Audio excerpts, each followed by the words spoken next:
Hey guys, and welcome back to the Final Fantasy podcast, the study hall of Final Fantasy. I'm joined today with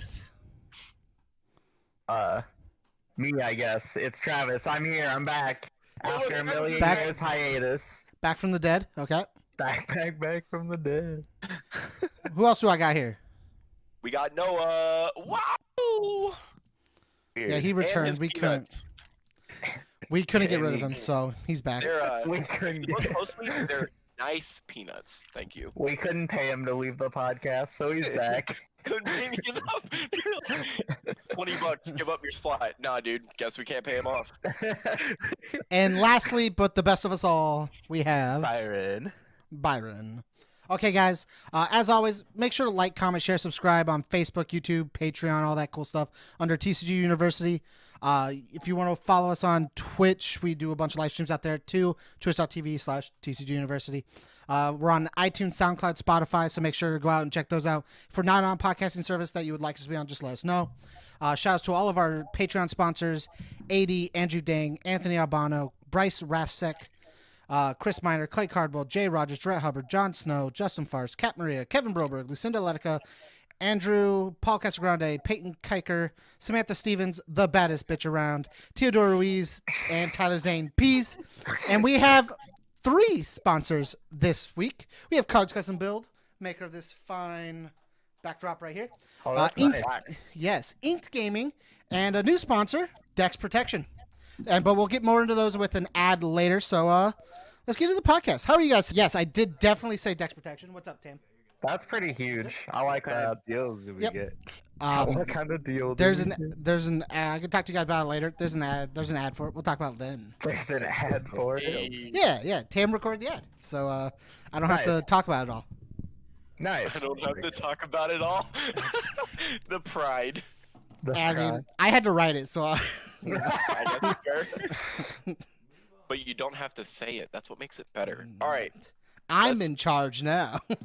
So first topic today is player types. Yep. We've talked about this on other podcasts, which we brought over like maybe 2 weeks into COVID when we were all doing on the Discord stuff, and I fucked up at some point, and we had no audio for that podcast, so we decided to redo it. We've been trying to redo it for maybe the last 2 months, but Travis died, so Yeah. Now that I'm he's back from the dead. now that he's Dude, back from the fuck dead, COVID and came back. What a god.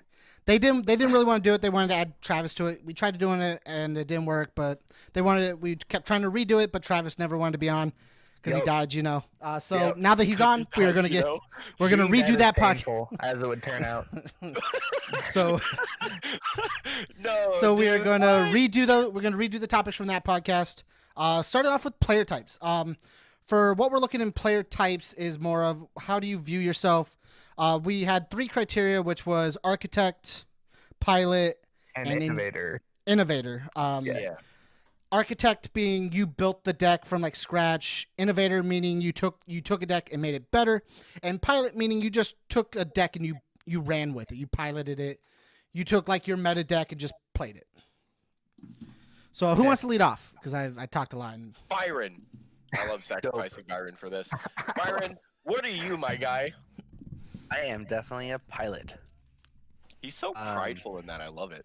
I am. Like, it's just like, I definitely feel a little pride that I feel like I can pick up a deck and just with a couple practice games, I can kind of pick up on how to best pilot that deck. Hey, it takes skill. Yeah, I definitely think that because I'm definitely not a good deck builder. And like I try to, I don't know. I don't feel comfortable in my deck building skills. Definitely, I'm just much more of a pilot. I think that takes skill to be in all 3. So like all 3 of these take skill. So Oh yeah, Yeah. for sure, definitely.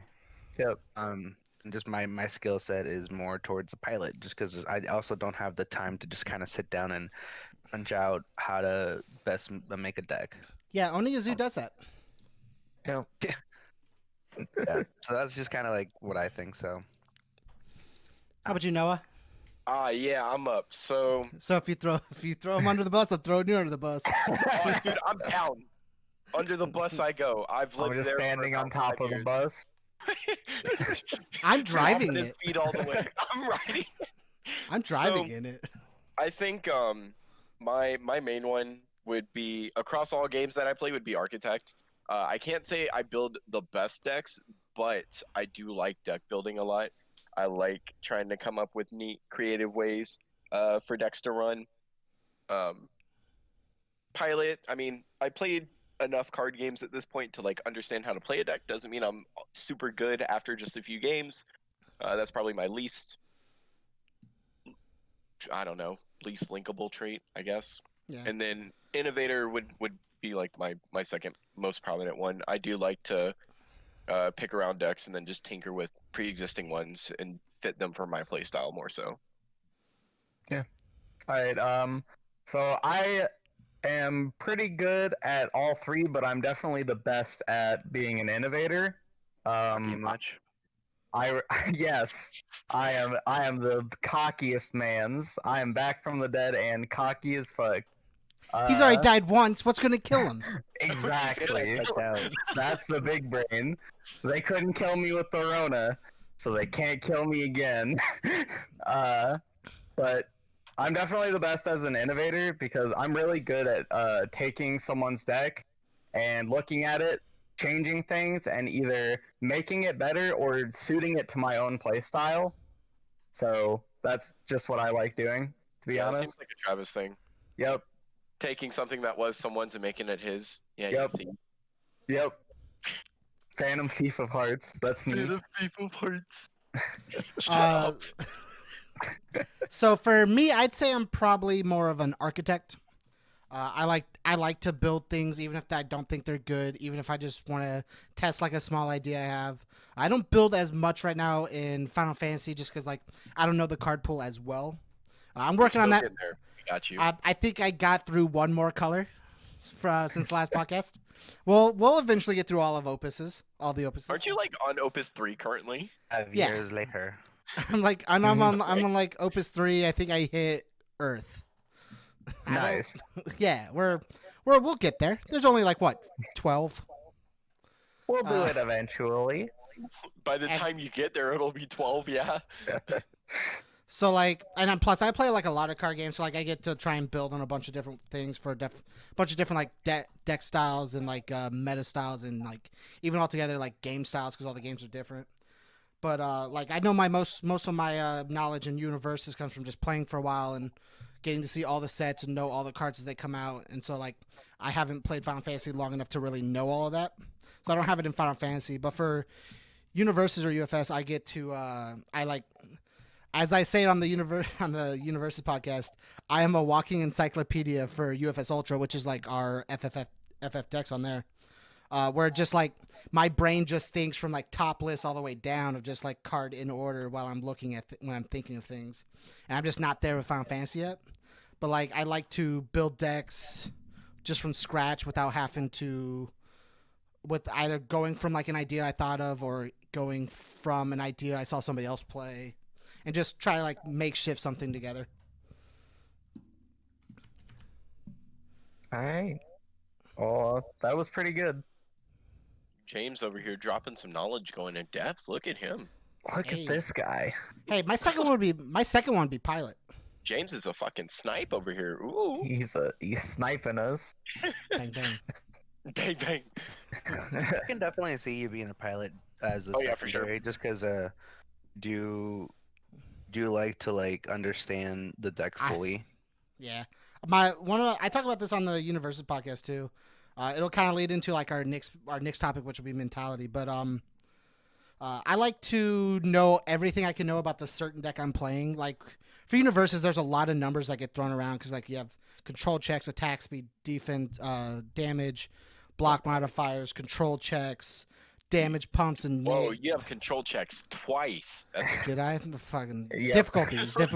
Difficulty. Hey, I'm thinking twice as hard for control checks. You have to But make like, two control but like, checks. I'm looking at all these numbers. So like, I want to know how many X are in my deck, how many of Ys, how many Zs, how many A, B, Cs, how many 1, 2s, and 3s. Like, I want to know all that in my head, and I want to be able to like write it out word for word. If you ask me a question of like, how many of like attacks are in my deck. I can give you that number. I can give you the stats of like their speeds, their damages, what zones they hit, block modifiers, no block modifiers, their abilities. Like I just want to know all that to where I can look at my deck, go, I have 5 cards left, look at my discard pile, go, this, and this are still in. I know these 5 cards are there. What's the probability I hit this one card I really need right now to put in my hand? I like knowing that information because it just gives you the ability to kind of tilt the game in your fashion just by knowing power. knowledge is power. Gives you Just the key on having- what's in your deck, and Yeah. Instead of just like, well, there's a 50-50 shot. I have 2 cards left in deck. One of these could be this. Like I like I love knowing. those, though.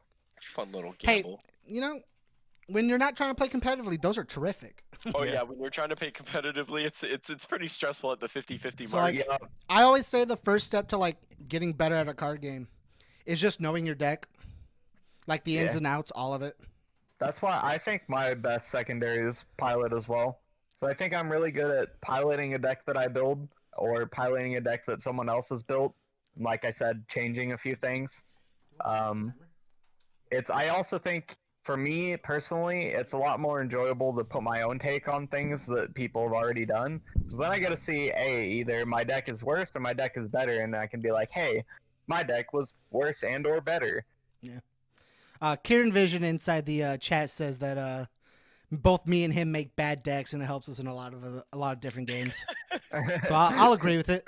True. I am Dude, James honestly, Stevens. I learned. My I am lesson with captain that of the build meme deck I made. squad. Yeah, I am captain of you the meme are. squad. So I get that. Travis knows this for damn sure. Yes, They, this entire we tried. topic This spawned entire from me podcast. trying to get Noah to change his mentality about card games. This entire podcast started Well, from it's an not argument. It's not even that. It was just like that deck could have been so good, but it just wasn't. Yeah, that on feels paper- card games, man. On paper, that deck looked like the meme, All the screens on my side are gray. but like the Turks are hilarious. Hey, can you guys hear me? Yeah. Yes, now we Okay. can. Sorry. So I had none of that. Welcome back to the land of the living, friend. So before I cut out, before I cut out, I was gonna say Oliver mentioned in the chat. He asked if he could join the squad. I said yes. So now it's me, you, and it's now me, Oliver, and our boy here. My brain shut off for a second. My brain shut off. Who is I bet. this person on our podcast? Get him No. off. It's me, Noah. It's me, Noah, and Oliver. We're the meme squad. Meme The squad. squad. 3 different games, 3 memers. Memeing on the- because you forgot your name. The memes. Dude, I'm He's so even fucking- because he forgot your name. Yikes. I'm dying. It's okay. But you already dead. Except for Travis. Travis is living, you know. Yeah. Something I wanted to mention. I didn't really like give like my secondary. I know everyone else kind of sure. gave theirs. Go ahead. Yeah, yeah. My secondary would probably just be innovator. It's easier for me to look at a deck after someone built it and just say, oh, I can just put this card here or this card there, just because it's less time for me to create something. Yeah. Especially with being a dad and just kind of working and not having much time to actually sit down and just build something out. Yeah, owning a It's zoo easier. does it. Yeah, the whole Yeah. the whole zoo thing. The whole Hey, zoo thing. when's that movie come out? The whole zoo thing coming to theaters near you soon. We bought a zoo too. And it's TOO, obviously. Come on, guys. They're like, oh, it's a sequel, but no, it's actually a spin-off. That's the fun part. That's how you get them. God. You guys ready to get into mentality? Yeah, Yeah, dude, mentality is one of the fun topics. This I should be think great. I will start with mentality because Sure. All right. Start with what spawned the So, argument. Travis, So- when you sit in front of somebody, in like face to face in a card game, what goes through your mind? so the first thing that goes through my mind when I'm playing a card game is I look at my opponent, I shake their hand. Good luck, have fun, all that kind of shit. Tell me you're gonna lose. And then you go, DM the shit out of them. No, I'm just kidding. But I just try to play my best game. I always keep my mental sharp, always focus. So the way I look at a card game and the way I try to win is I don't go in on people until they are so drained of resources that they have no way they could feasibly fight back, even if my kill turn does somehow fail. So that's like I like breaking people down. dang. I like breaking people down and then destroying them. You gotta throw in some table talk on that though. Like that's some spice right there. Just sprinkle it. But yeah, so I typically I'm a very controlling player. I play slower decks. I also play combo decks because combo decks are sweet. Combos. And then after he beats you in a game, he teabags you. Yep, exactly. After I show you my outskilling outplay of the century, I teabag you. It's a fighting game, He so- walks across the table. It's a fighting game, obviously. So he just And swat if counters and I stuff. lose, I perform the forbidden fest move called suplex. James mean? understands what I'm talking about.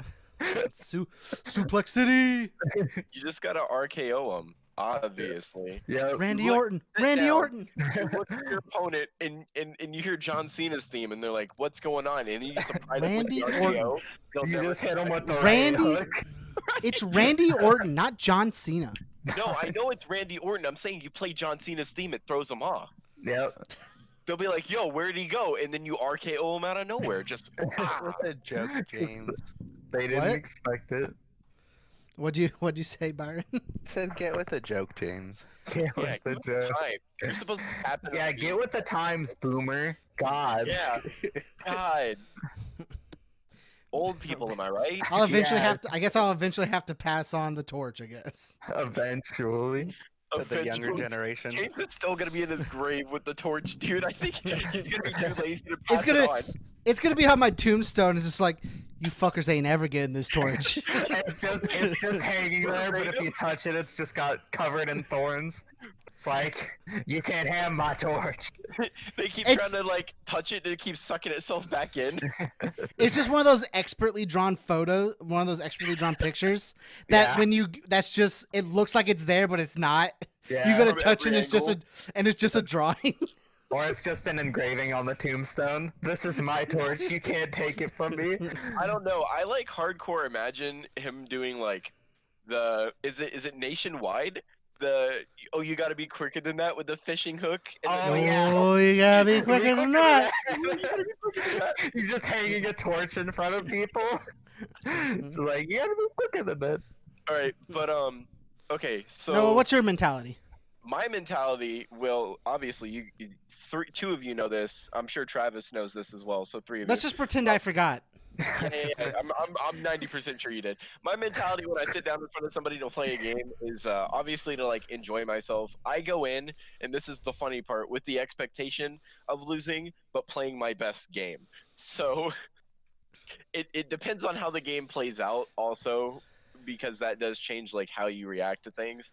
But I go in like, man, I'm probably gonna get like smashed to pieces. But you know what? We'll throw everything we can at him and hope for the best. And if it sticks, it sticks. We'll keep rolling with it.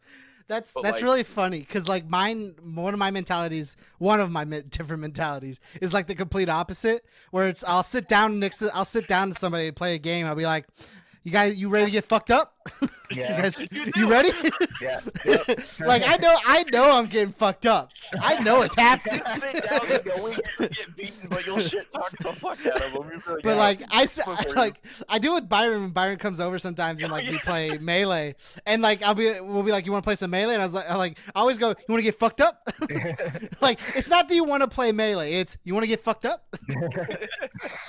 God. 100% well knowing that I'm going to get fucked up. Yeah. I don't know. my expectation, like when I sit down, more for me is like I hope my deck runs the way it should, even like after countless times of testing and whatnot. And then when it doesn't, that's like when the cracks start to hit. You crack under the pressure. Travis has seen the Noah's cracks, mental like, goes boom. dude. Trying to hit a Valfor that you play a 3 of, and you see 1, and you had to bottom deck it, and you're like, that's fine. There's 2 more in the deck, and they're at the bottom as well. Man, Yeah. that means so you don't play well tilted. Don't play well. I can play well tilted depending. That time, heck no. I was so dumb.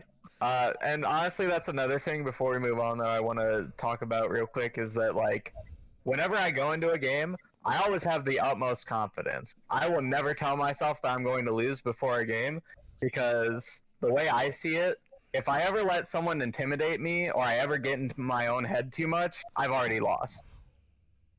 That's just the way I play. I guess that's fair. Yeah. I don't get Which is why I think that's why I think you are very bad tilted.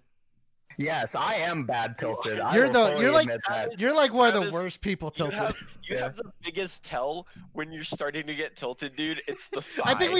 I think we talked about it on the last podcast. We talked about it. It's just the side hit. Okay. Yep.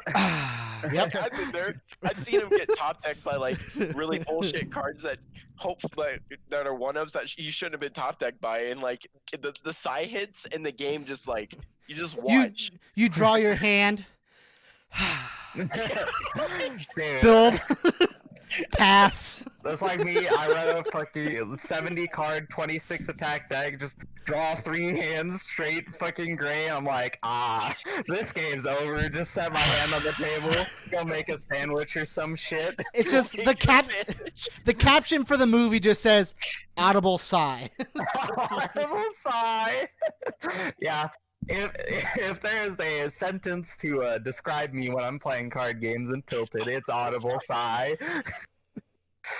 I know I'm not the best. Like I've been trying to like work on it, I guess, but like it just comes when the competitive spirit really hits is when it really gets bad for me. I don't know.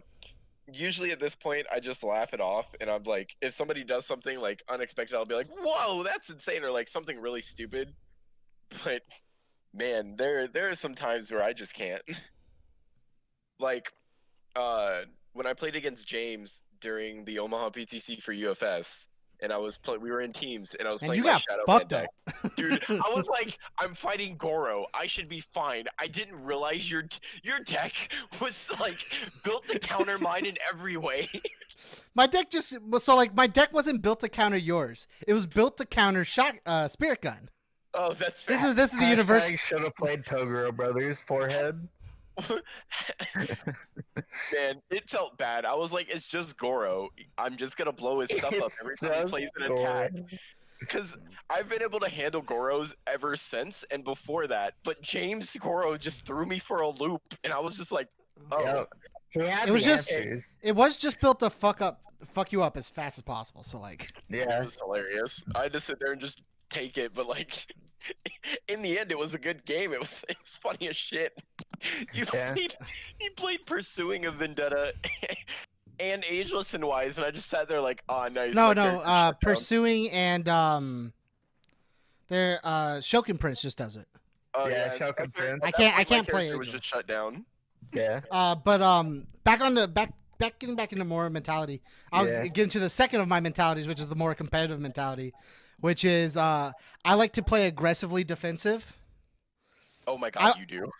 I want to play in a style to where every time you go to attack me or do something offensive, I want my defense to feel like it slapped you in the face. Yeah. Like you made a move and you just shouldn't have even took a step.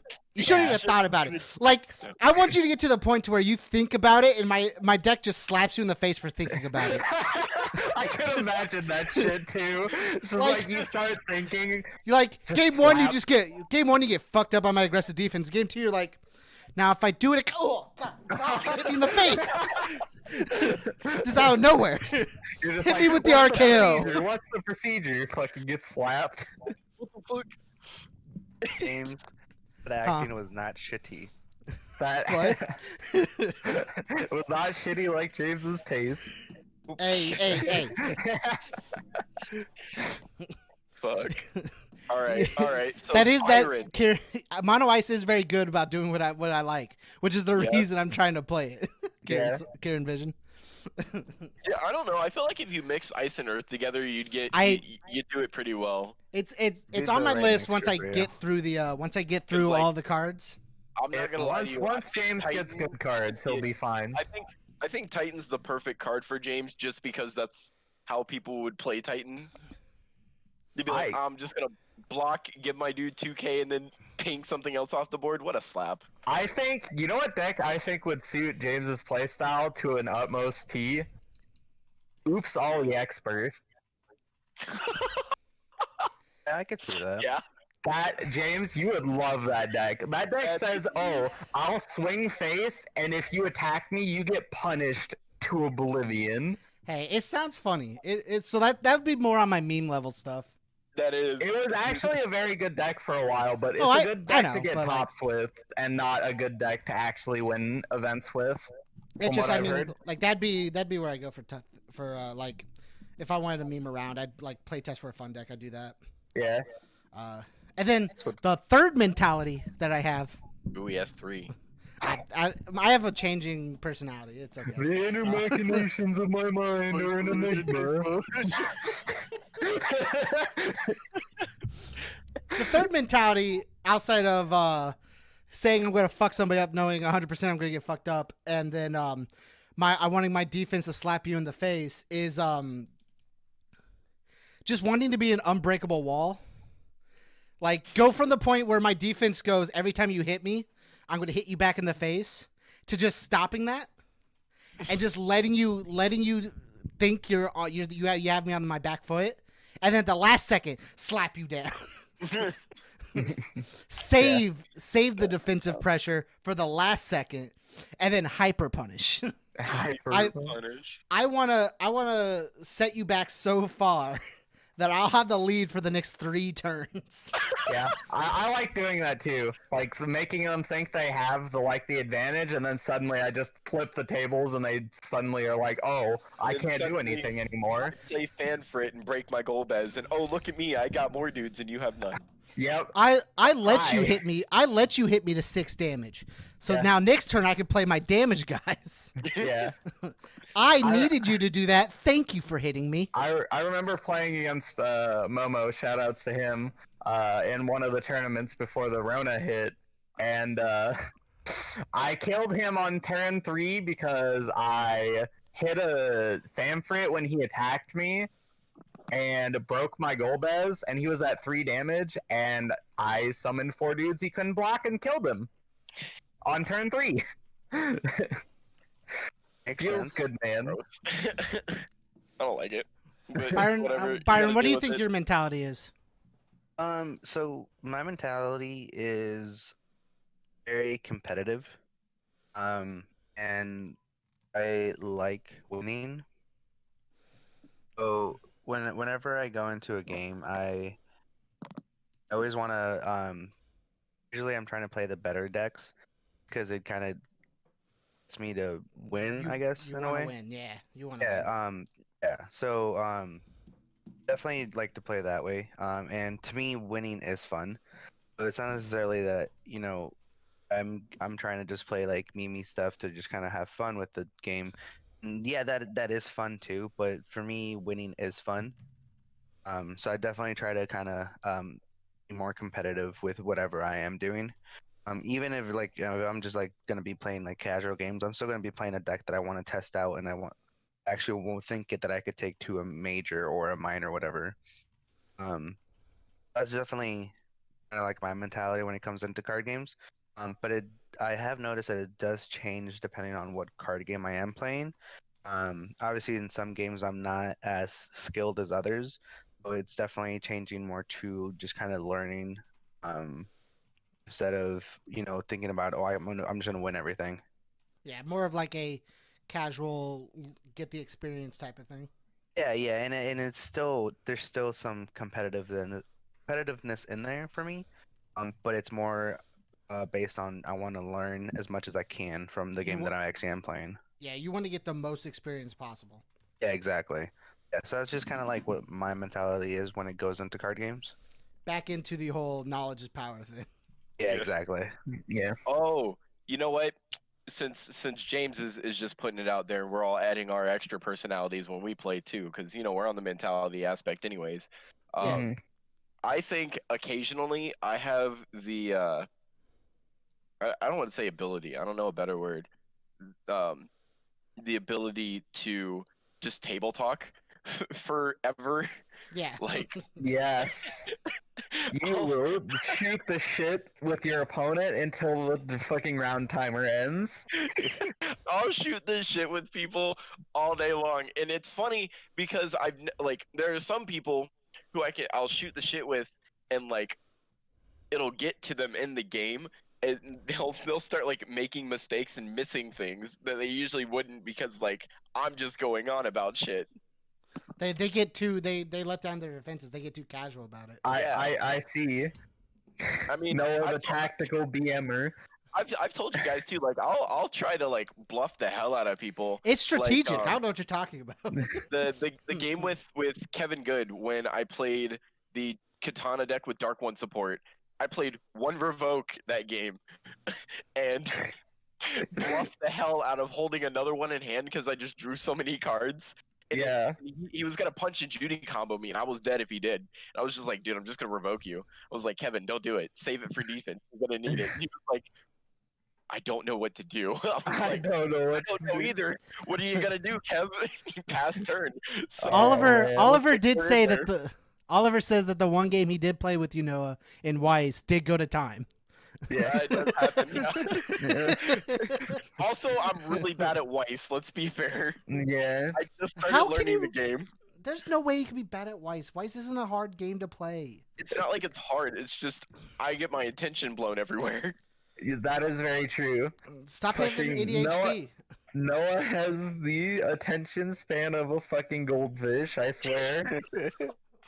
It's like I'll pay attention to what's going on, but sometimes I just like wander off in another direction. You're Yeah. playing the next round. It's okay.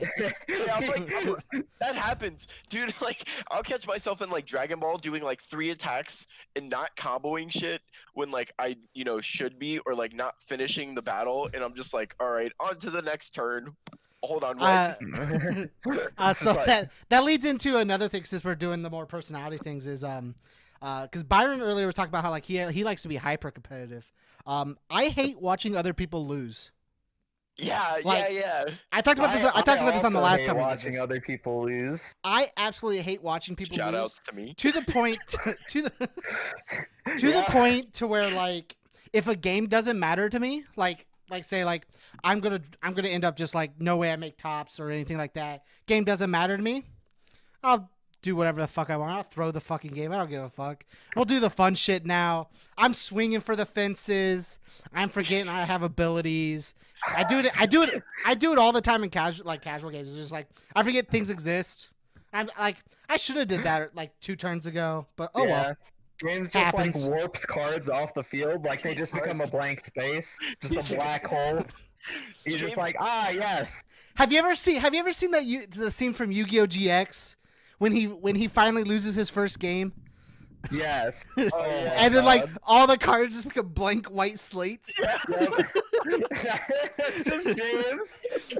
That's my regular. It just happens. It kind of like flickers. It just flickers sometimes. Yep.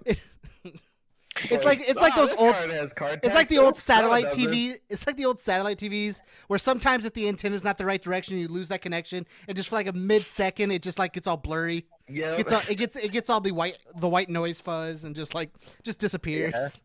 James is like, yes, this card has card text. Just kidding. No, it doesn't. I go, this card has card text. I set it on the board. Oh, that card's blank. Why'd I play that? What was I thinking?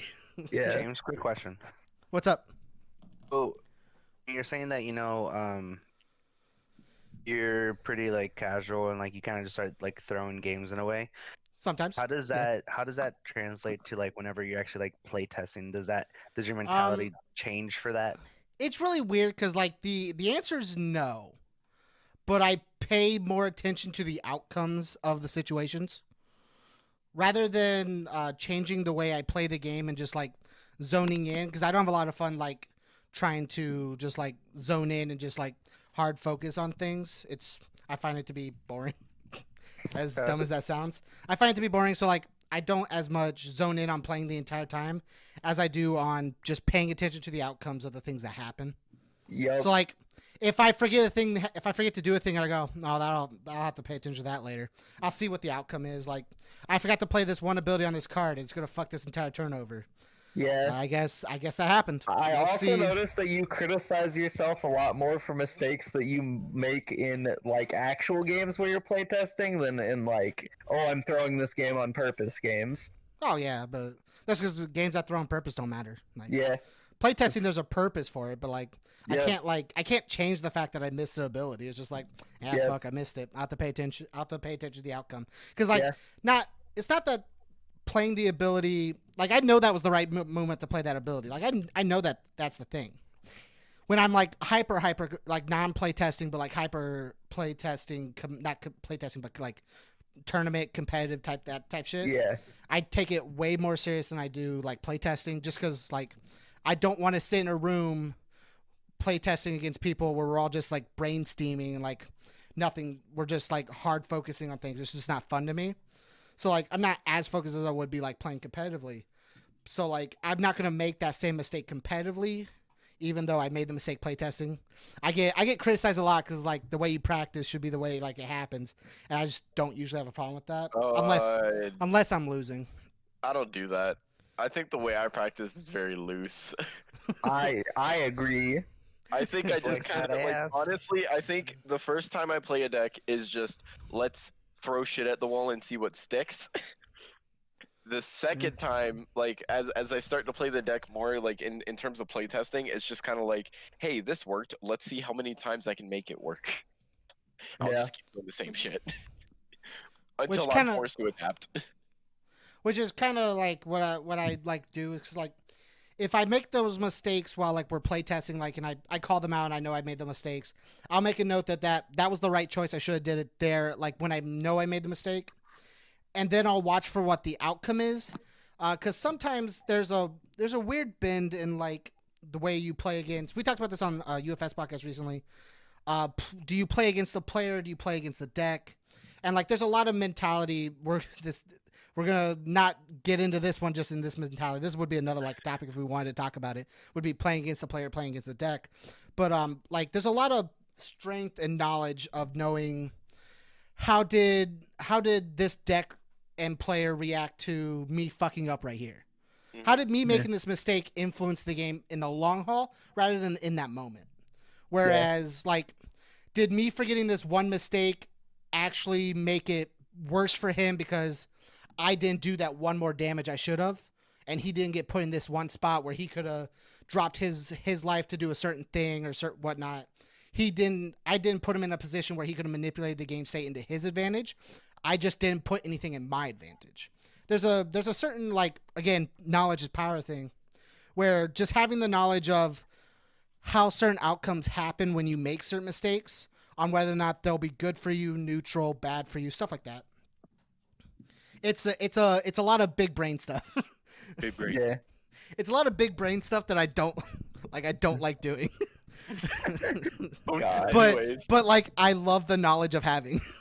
Yeah, Like that's fair. I love it, but I don't like thinking about it. I love getting into it. Like I love doing it, learning it, watching it, looking at the information. But fuck, do I hate thinking about it. I love everything about it, but like thinking about it outside of the situation. Yeah. Dude, I feel that one.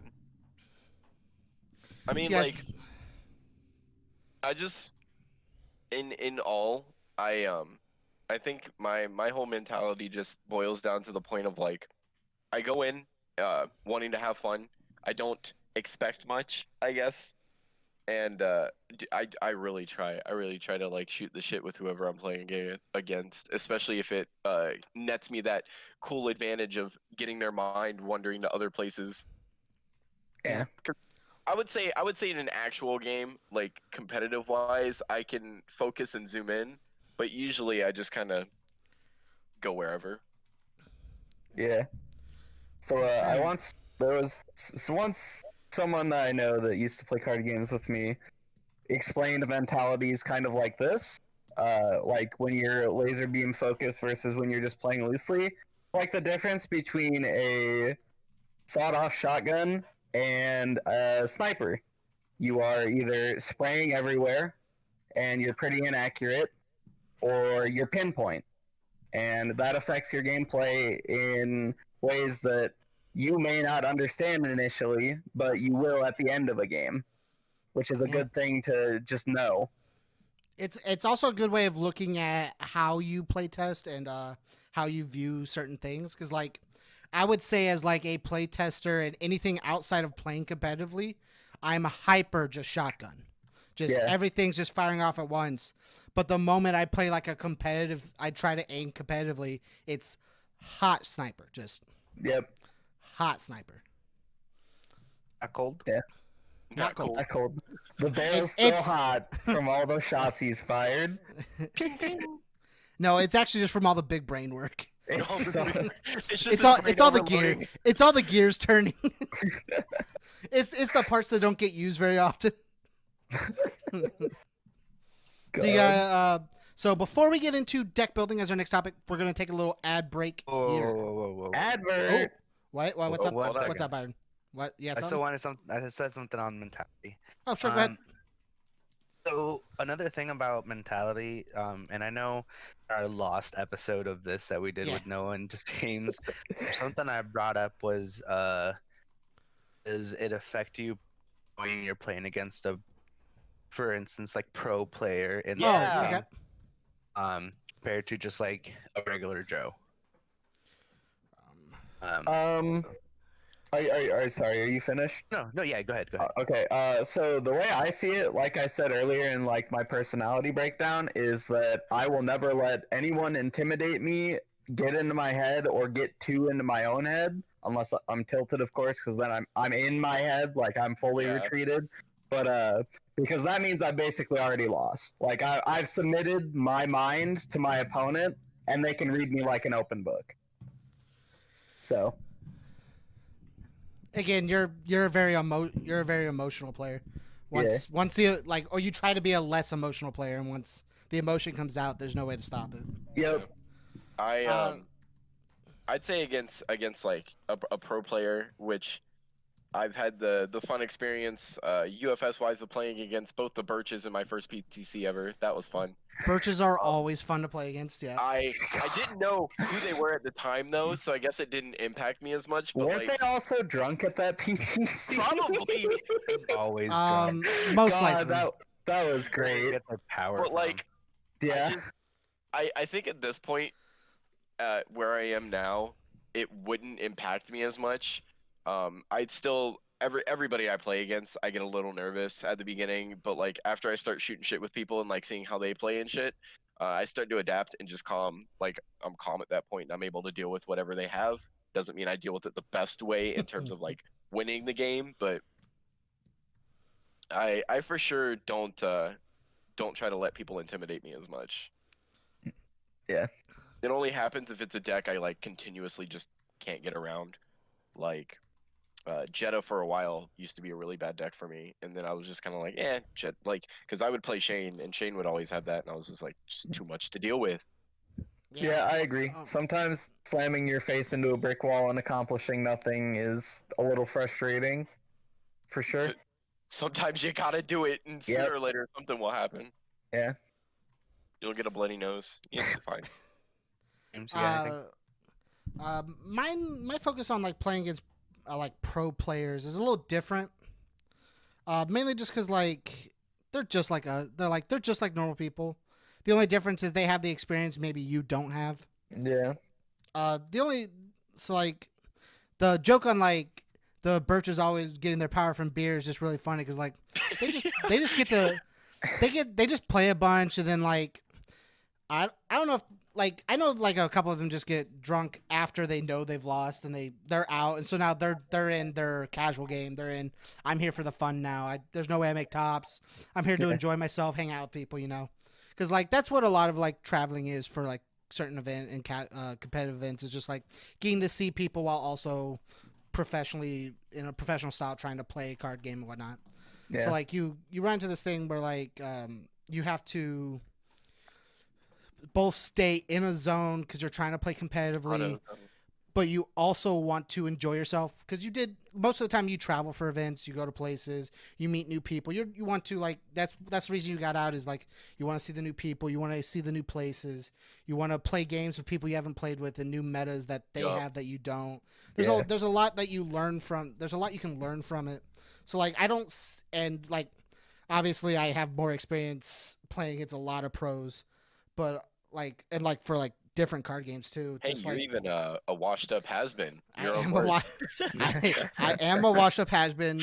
# James sucks. Buy my merch. Buy my merch. Shameless plug. It's shameless. You get second place at one tournament, people hold it over your head for your entire life. But like my mentality when like playing other people is just like, if you know, like I'm going to go back into knowledge is power thing.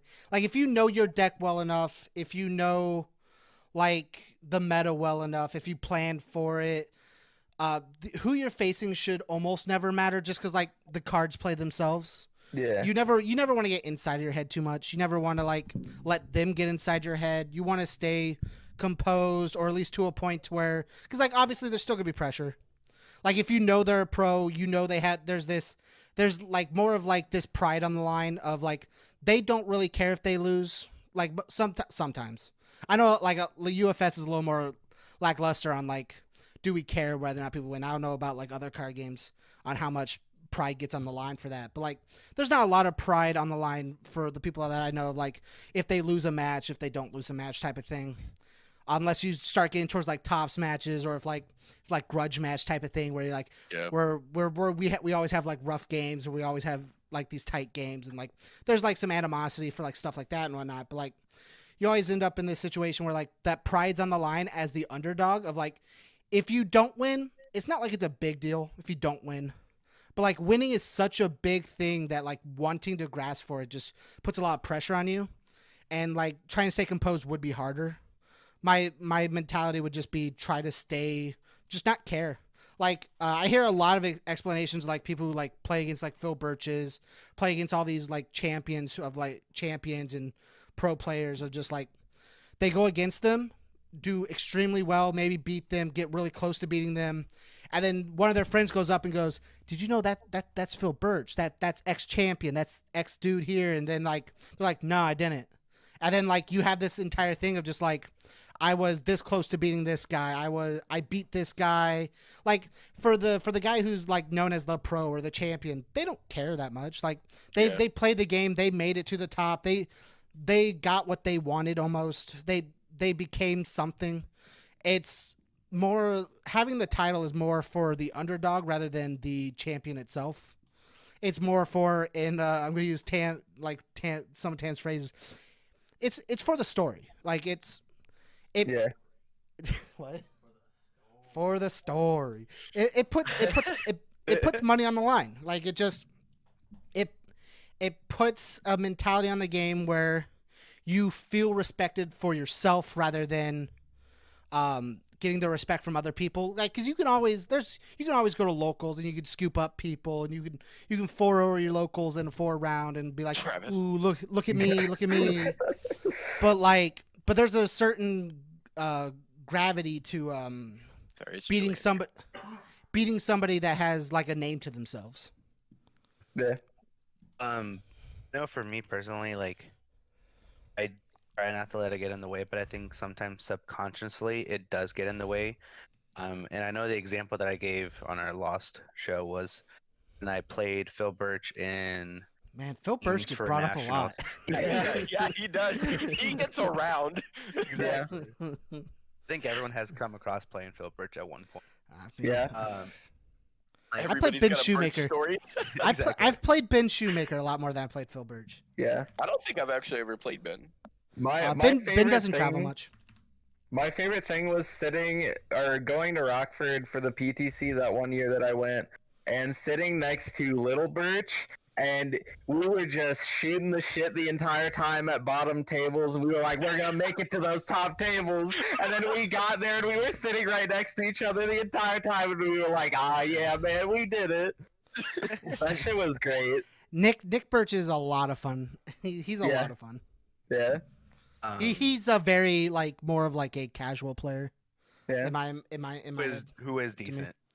Yeah. He's really good at the game, but he doesn't take it too seriously. Yeah, for sure. Yeah. He's still just like everybody. Like I said, every pro player is just like everybody else, or every good known player is just like everybody else. But he doesn't take things too seriously. Sure, he gets frustrated on certain things that shouldn't have gone bad go bad. But everybody gets upset about certain things like that. Yeah, it's a card game. Yeah. Yeah. People are just people. Yep. It's gonna happen. Yeah. Yep. I was saying that we played him in the finals for teams. Mhm. I don't think that I was willingly letting it get in the way of me playing someone that's a pro player in this game. UFS. Yeah. I think it did subconsciously somehow trickle in my brain. So in that case, I would say it's probably more of it sucked more on your mental state rather than your playability. It just drained you. Yeah, and then I think also just the level of the situation, I guess too, because it was a finals match. The pressure. Yeah. When everything's on the line, the pressure is high. Yeah, exactly. So it's even more like you were just saying. It's mentally draining for sure. Yeah. Yeah. There's a pressure. There's a pressure that when you start playing a lot of known pro players, champions, stuff like that, in top cut scenarios that doesn't even account for normal top cuts, normal once you start putting names and titles to things, it puts a lot more pressure on the game itself. Mm-hmm. Yeah, for sure. I for sure just about do my best, depending on what game I'm playing, to not actively seek out who the top players are. That way, in case I ever come across playing them, I'm just it's just a normal dude. And I don't start with that mentality of man, this guy's gonna be a tough wall to get past. It's just I'm just a dude. Yeah. That's all I wanted to say. Okay. All right. So now we getting into deck An build ad stats, break. right? We are getting into an ad break. Please, for the love of God, let's go to an ad break. This week's episode is brought to you by InkedGaming.com. Are you looking to get custom playmat? Well, then we suggest you check out InkedGaming.com. They've got custom playmats, dice bags, mouse pads, and so much more. They even recently added a stitch option to their playmats and mouse pads as well. Inked Gaming lets you play your game with your style, and if you want to get 10% off your entire order, use the code TCG University, all caps, no spaces at checkout, and help support us by customizing your gaming style. The show is also brought to you by Cards Custom Build. Are you into cosplay? Looking to get into cosplay? Do you want to show up to events dressed as your favorite character? Well, then Cards Custom Build can help. Cards Custom Build creates everything from cosplay accessories like props, trinkets, and weaponry, all the way to full-blown costumes. So if you want costumes made out of perfectly flowing cloth, or maybe you want some rigid battle armor, Cards Custom Build has you covered. Their work has guaranteed to make you the talk of the con. So go over to Cards Custom Build over on Facebook or on their Etsy account. Links will be in the description down below. And make sure that you say that TCGU sent you, and you'll get 5% off your entire order. And then lastly, we are brought to you by Dex Protection. Dex Protection is on a never-ending pursuit to create the highest quality storage and protection accessories. Their design and innovation comes from diehard gamers and collectors just like you. So they know what you want in the products that you buy. They are constantly taking in feedbacks from their customers and have no plans of stopping their innovations or their drive to refine their products until they're recognized as a leader in their industry. They make terrific products, all with the avid gamer and collector in mind. So go ahead and check them out. A link will be in the description down below. Now, back to the podcast. Okay, look at those ads. Those were great, weren't they? Yeah, fantastic ads. I didn't see anything. See the guy Did you forget to turn them on, or? I may. God, he's using ad block. How dare he? Oh, were you watching this podcast live and you didn't have to watch the ads? Yeah. Patreon.com/TCG University. God, no plug. Moving on to our third topic. Chill it out. Deck building strategies. Deck building. Yep. Nope. So I don't know, man. Who wants to open this up? Deck building strategy. I think it should Noah be. should. Wait, didn't we already do Noah though? Oh. I Oh, we think haven't had Noah on whoever one? didn't start should do it. Hasn't started. All right. Well, Player types was me. Mentality was no, it Me. was you. So yeah, it's definitely Noah. Noah can go. Oh, it's Yeah. player Type type was with We me. don't have to. Yeah. Player was me, James. all right, do it, Noah. Let's do this, baby. All right. So deck building strategies, right? So what do I do when I sit How do down? you deck build? How do I deck build? Right. So Memes. I wake up. I put my pants on just like everyone else. No, not what do you deck build. How do you deck build? I go over to my computer and I type in memes. No, but And then I don't so deck build. my is that I don't deck build. My strategies for deck building is to sit down, have a solid like game plan. So, Mark Tyner told me this when I first started playing Dragon Ball and I was trying to refine a few decks of mine. Is your best thing to do is always to go in and think of what you want your turn 1, your turn 2, and your turn 3 play to be. Those are like your big starting setup turns, especially for Final Fantasy being a mid-range game. Those are pretty important turns. They are. They're very. You want to, if your deck can be consistent enough, you want it to have very solid turn 1 to turn 3 plays. So I'll always sit down. I'll think of like an archetype or a gimmick to build my deck around, essentially. So like I have something that I can claim as my own. For instance, I know everybody's doing it now, but I built my Turks deck that I need to actually get practice testing in because right now it just looks good on paper. And the whole premise of that was like, man, I've got a boner for Final Fantasy VII right now. I want to build Turks. So we put all the Turk cards in the deck. Then we just needed to flesh out what else we needed. So I was like, FF7 is just a solid category to play with. So we mess with all the Earth cards that are added in with it and all like the new Tifa and stuff like that. You just kind of branch out, or not branch out, but you close in while branching at the same time, I guess. It's weird. So like we have the little ball. It's like a rubber band ball. You got that whole center thing, which is the Turks, and then you wrap more rubber bands, and it's Final Fantasy VII. You wrap more rubber bands, and it's just a bunch of Earth and lightning shit. Like that's just how I go in with that in mind and thinking of how my turns would play out. So you have more of like your core deck, your support the game plan deck. Yep. And then you have your support the consistency part of deck. Yeah, basically, like, yeah. That sums it up way better than I can because I'm terrible at talking, obviously. I have a lot of experience. I'm on 3 podcasts a week. You have been getting better, James. Check him out at will give you that one. #JamesSucksBuyHisMerch.com. Well, it's not buymymerch.com. BuyMyMerch.com. Good. That'd be pretty good. If I could buy buymymerch.com, BuyMyMerch.com. it'd be really funny. Then the tagline of #JamesSucks buy my merch would actually just work. Yeah. Yeah. buymymerch.com. All It'd right, be a who's funny up? joke and it would run.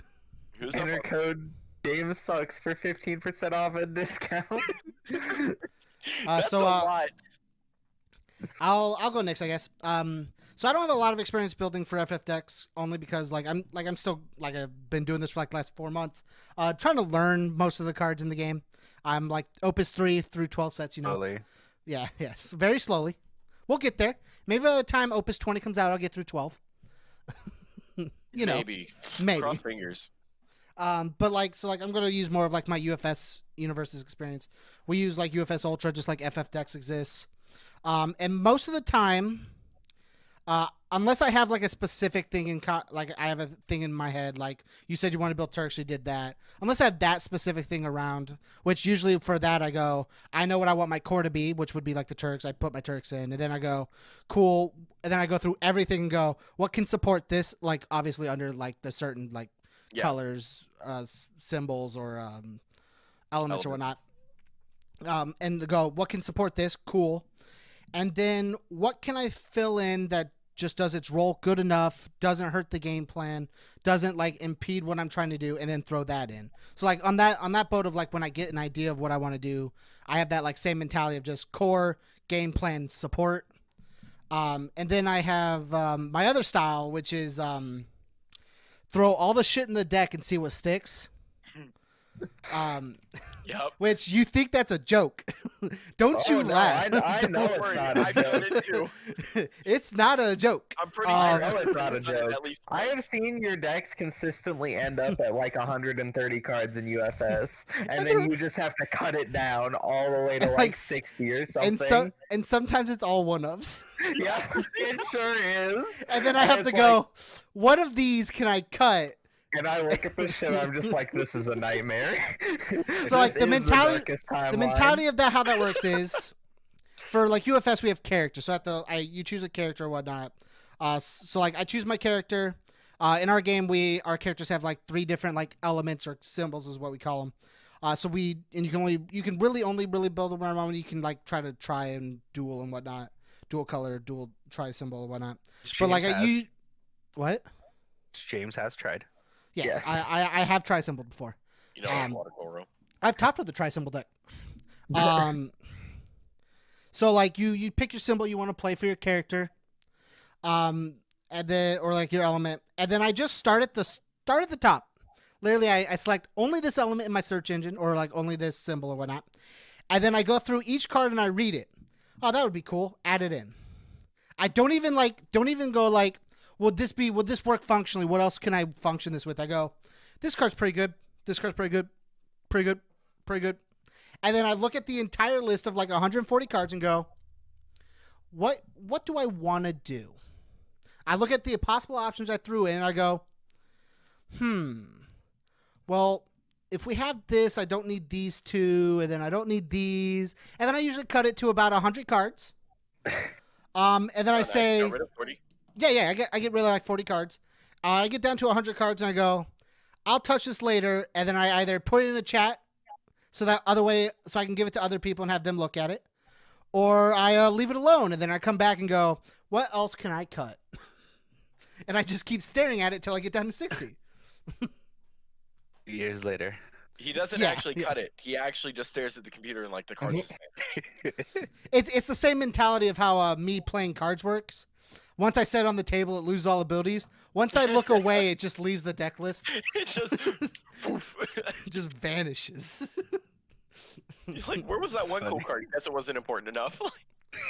Fuck it. Like you know I just accidentally delete something off the list and I go, yeah, it's not good enough, I guess. it's not good enough. It's not good Dest- enough, I You know, guess. these old Destiny- Halloween Town movies. The second one had like some monster in Halloween Town that like whenever you lost something, it goes to his house. Like that's where all of James's cards are.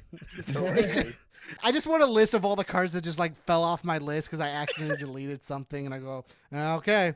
Too Or I lazy just- to go back or something. Or I accidentally delete it and don't even notice. I have that happen a lot where like something that should have been in the deck and I go, oh, I know what's wrong with this deck. it's missing X card. Yeah. I did that on the most recent like campus championship. Check that out live, twitch.tv. Oh, I remember watching that one. That was funny. So on the most recent campus championship, I forgot to just pull 4 cards from my deck. Yeah. Just absolutely forgot. So like I played with a 56 card deck the entire night, and then when I had to do the deck profile today, I just took them out of our playset stuff and went, okay. Nice.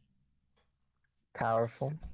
And go, these should have been in here, guys, but I fucked up. I done goof. Did you win? With that deck, no, that deck was the first deck I had that lost. Perfect, that works then. Um, Didn't Really do the- so. But I Tournament. don't think that those 4 cards were gonna help. Damn, how important were they then? They said mill 5, mill 10, mill 15. So Oh, test your might. yeah, I The deck- see. my mill deck needed test your Yeah, might, and I that's- forgot about it. That's a card I haven't seen in forever, but that's for later day. Yeah. My Aswell mill needed it, but you know. Ah, yes, as well. My favorite UFS character. That was Eh, funny. Moving along though. So Yeah. we got Byron because Alright. he's the next one on my screen. He's the next. Ready? He's the next one. That's not me. Yeah. Nice. Travis is I, last loser. Alright, so I open up UFS or not UFS Ultra. Yeah, you open up UFS Ultra, FF and then you go, "Why am I playing this bad game?" Like, hold on, these aren't Final Fantasy. Where the fuck is my Weeb license at? God damn. Where the shit are my clouds? Where are my favorites? Where the hell's my Zidane? Right? Where's my Zidane? This is not my little twink boy. God damn it. Okay. So I open up FF Decks and then I type in Zidane. Yeah. That's a good way to Yeah, start. yeah. It's a very And good then way I- to start. Then I look at all the Zidanes and then I decide which one I want to play. Then I build a deck around it. Oh, I thought it. I'm sorry. Hardcore thought he was gonna go. I look at all the Zidanes, figure out which one I want to play, and then I exit out the software. And I play a meta deck. I was gonna. I be play a meta deck. Yeah, then I play mono water. And then I play Super meta. then I play but no, like- Viking. Honestly, like so when it comes to like deck building, I kind of like to start for Final Fantasy that I do like or effect that I really like, and then I kind of try to base it off of that. So I usually like to start with my forwards, just to kind of get an idea of how many I want to play, because those are how you win the game. You have to use the forwards to attack or monsters in some situations. So that's kind of like where I start, and then I slowly start building off of that. Then I go to your backups, and then I also go to your summons. Sometimes it does definitely go over the actual limit of the deck, which is 50. But then I just start trimming cards from there. And that's just kind of like how I started. So I definitely start with forwards, backups, and summons and monsters if the deck requires it. I mean, speaking on that, I guess. Well, I'll wait till after Travis talks because this is another talking point for the whole of us. Yeah, I right. also had one from the chat. So Alright, so the way I deck build, realistically speaking, is I will go online, I will look at the database, I'll scroll through, I'll see something that interests me, and then I'll look, does this have good enough support to be good? A, and B, would I enjoy playing it if I were to build it? And if it checks both boxes, then I build it and start playing it. And then he throws it away and builds a meta deck. No, I don't. I only do that if I like the meta deck and if I can make it my own somehow. That's another thing I do is I'll look at good decks and I will change a few things, make it my own, adapt it to my own meta, stuff like that, and I'll just pilot it because it's enjoyable. I also just the way I deck build in this game overall, to be honest, is just I try to make my decks as value filled as possible. So like whenever you see one of my decks, you will see a bunch of things that just draw cards, net me advantage, neg my opponent. You'll see the broken stuff shit. like that. Yeah, Yeah, basically. Rampire on crack. Did you Ram- ever want to spend $700 on a Xiang Mina deck? Dude, Yes, I love Song. What a character. I was making that joke because Tam's off camera and he priced out his like Xiang deck he played for like the campus championship last week. It was like $700 some odd. I think that's how much the one I played in the campus championship was when I played Song. But like nothing's better than that $900 Salinka deck. Budget Salinka deck. Budget Salinka. God, that was good. Play the good shit deck, you know? Yeah. Okay, so adding on to this, we have Oliver asked a question inside chat. Somewhere at the beginning of mentality, but I saved it for now because it has more to do with deck building than mentality. So this is like a at this point hour long ago topic he put in. He asked, "Do you build your decks with the chance or the in case of like having bad luck? Do you build your decks with the intent of covering for you if you have bad luck?" So I hang on one sec. I think that if your deck is good enough, you shouldn't have to have fail safes because the deck should just do it on its own. Like you shouldn't have to include things that can muck up your decks when or your deck when you're having a good game, and you shouldn't be playing things that are just for bad games because that can make your good games worse, which means your ceiling gets lower. I have something on that. So the deck that you're playing should have, I think any deck should have any way of searching other parts of your deck. So if you put enough cards in the deck that are gonna draw you cards that better your game state, um, and your deck should be filled. It should be filled with cards that will do that for you, essentially. Yeah, So like Yeah. you shouldn't have like cards that are gonna like kind of save you. All your cards usually should be saving you from losing. yeah, Yeah, that's kind of. So I guess to chime in on that, I agree with Travis on a lot. Like your deck, I get your deck should be designed with its own failsafes, to keep itself afloat. For instance, the Turks deck I have, well, let me double check it. It has like at least 3 different searchers in it for various different cards. Might be 4-ish. We play Barrett, the 5 drop that says on play or on swing or when you EX burst them, you reveal top 4 cards of your deck and add a category 7 character to hand. You play Rufus, who's also in the EX burst that says um, on play when he enters the field, you search for a job member of the Turks. We play Reeve, who says you search for a Vincent or a Kate Sith. We play Marlene, who picks up a Barrett, Cloud, or Tifa from your drop area. We play Aerith, who recurs things from your drop area as well, or your break zone. Like, if I'm not finding what I need, and because I either pitched it or it is just somewhere hidden in the deck, like all of these cards will search out what I would need to either continue searching or to just grab the card immediately. yeah. I think that's the biggest detriment in Final Fantasy is not being able to find the cards that you want in a timely manner.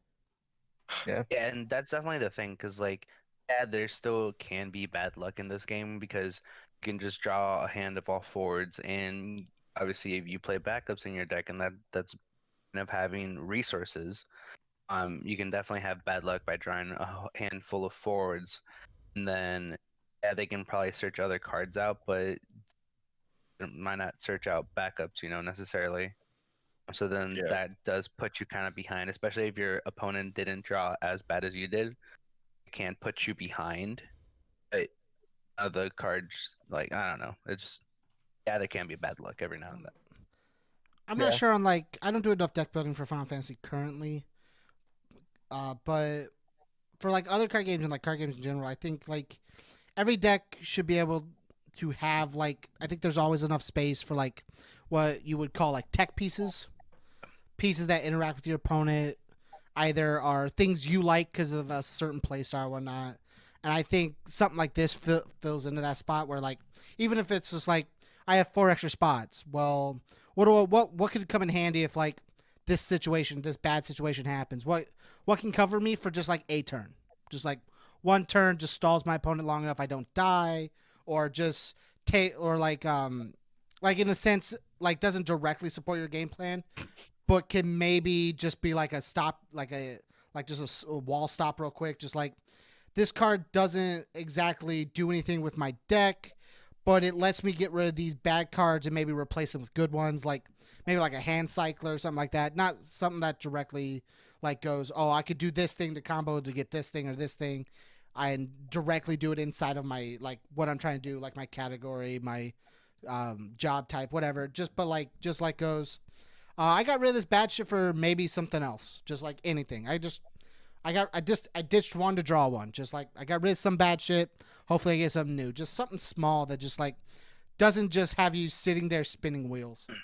To add on to that, I think cycling is very important in decks.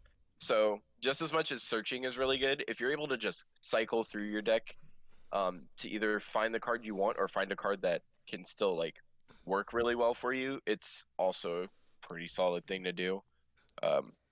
Certain games like UFS, for instance, cycling is like super easy because you see a bunch of cards remove- already. You see a bunch of cards a turn.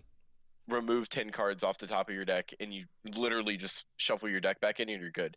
Games where like your deck's gone and that's it. It's a lot rougher, but There's you're a able to pace do you what have you to. want. Yeah, There's like a pacing you need to take. Yeah. you don't want to overdo it. But Also, like having the ability to just see more pieces of your deck is very good. and to like link in with that too, I think it also comes down to like the ratios of what you put things in your deck, which I think is really important. And I didn't touch on this when I was talking about like my plans for deck building, which this is like one of my biggest things is figuring out ratios. I always feel like I put too many forwards in my decks when it comes to Final Fantasy and not enough backups. But then again, like my backup number, depending on the deck, bounces between like 16 to 18 backups. I usually don't go over unless the deck relies on them too much.